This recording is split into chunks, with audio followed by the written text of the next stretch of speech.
لسه ما نمتش؟ ايه يا بنتي كل الوقت ده بتعملي ايه؟ بغسل المواعين يا عم، المواعين كانت كتير. كل الوقت ده؟ اعمل ايه؟ اطباق كتير ومعالق وحاجات. يلا يلا. ما انا كلمتك كذا مره قلت لك على غسالة الاطباق. غسالة ايه ده وقت غسالة اطباق؟ هو ايه اللي ده وقته؟ ومن كل ما اقول لك على حاجه تقول لي ده وقته؟ انا محتاجاها. يعني احنا خلصنا من المكنسة دخلنا في غسالة طب ما الأطباق؟ المكنسه كانت باظت، عايزني استغنى عن المكنسه؟ غسالة الاطباق دي حتى لو جبناها بالقسط المسحوق بتاعها غالي. لا مش مهم. مش مهم؟ اقعد كل حاجه كده عقدها. عقد ايه بس؟ طب يعني ايه المسحوق غالي؟ ما انا هجيبها تساعدني شويه يا عم يا بنتي. ما هو في شغل البيت، شغل البيت كتير عليا. شغل البيت يعني الغساله خلاص عملنا كل حاجه. هحط فيها الحاجات هتتغسل وعلى ما انا اعمل حاجه تانية، انما انا باخد وقت كبير في المواعين. عشان طبقين؟ لا مش طبقين. انت عايز العزومه بتاعت النهارده تقول لي طبقين؟ كانت بقى كتير ومعالق وكوبايات وحاجات كتير. طب ده مره يعني مش كذا حد جايبها من قرايبنا وشكروا لي فيها. والمسحوق بتاعه متوفر والدنيا حلوه فيها يعني في حاجه اسمها مش متوفر؟ هو غالي شويه بس هنبقى نجيبه كل فين وفين، وانت بتجيبه كل شويه. انا كلمتك فيها كذا مره يا عم.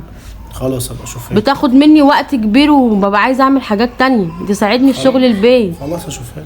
اقعد قول لي خلاص وما تجيبهاش. لا اله الا الله. اعمل انا ايه؟ طب قلت لي خلاص اشوفها. الغساله يا ابن اللي مراتك عايزاها دي غساله ايه؟ الغساله بتاعتكم باظت؟ لا ياما، ده هي عايزه غساله الاطباق وكده عشان المواعين. مواعين ايه؟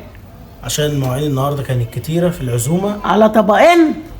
لا ده هي ياما على العزومه كان في الاطباق كتير وكده فخدت وقت منها كتير. طب وايه المشكله يعني؟ ده يوم في السنه يعني. ما هو عامه المواعين بتتعبها فعايزه غساله اطباق وكده. ده احنا نجيب لها غساله خيبه تقيل. ليه ياما؟ مش غساله اطباق. طب وايه المشكله ياما؟ احنا كنا بنقف 24 ساعه على الحوض. ما هي كل قرايبها جايبينها عشان طبقين وقفت فيهم على الحوض. عايزه غساله اطباق. طب وايه المشكله يعني؟ انت متضايقه ليه كده؟ المشكله بس ما في حاجه يعني اولى من حاجه. يعني انت شايفه ملهاش لازمه؟ ملهاش لازمه. بس هي بتتعب في الغسيل فلازم اجيبها لها. غسيل ايه يعني؟ ايه يعني المواعين دي يعني؟ ايه يعني؟ انا هجيبها لها وخلاص ياما. هي بتتعب فيها فاجيبها لها وخلاص. والله انت حر بقى. بتقول لي انا ليه؟ ما بقولكيش. انت اللي بتسالي غساله ايه قلت لك ياما، انا ما قلتلكيش حاجه. ليه؟ ولو امك طلبت حاجه مش هتجيبها لها اصلا. انت عايزه ايه يا حبيبتي وانا اجيب لك؟ عايزه ايه؟ هجيب لك انت كمان غساله اطباق؟ شكرا. هجيب لك انت كمان غساله؟ هات لي انا واحده كمان بقى. بس انت مش هتعرفي تشغليها يا اما؟ اعرف اشغلها واشغل ابوك كمان. يعني قول كده بقى، انت كمان عايزه لك غساله؟ مش انت عايز تجيب غساله لمراتك؟ بس انت ما عندكيش ضغط جامد يعني يا اما في غسيل المواعين؟ بس المواعين برضو ما هي ما عندهاش ضغط جامد يعني. خلاص يا اما، بص انا هجيب الغساله ليها وانت حوشها مواعينك هاتيها اغسلها لك هنا ان شاء الله. انتوا ما انتوش لاقيين لكم حاجه تعملوها اصلا.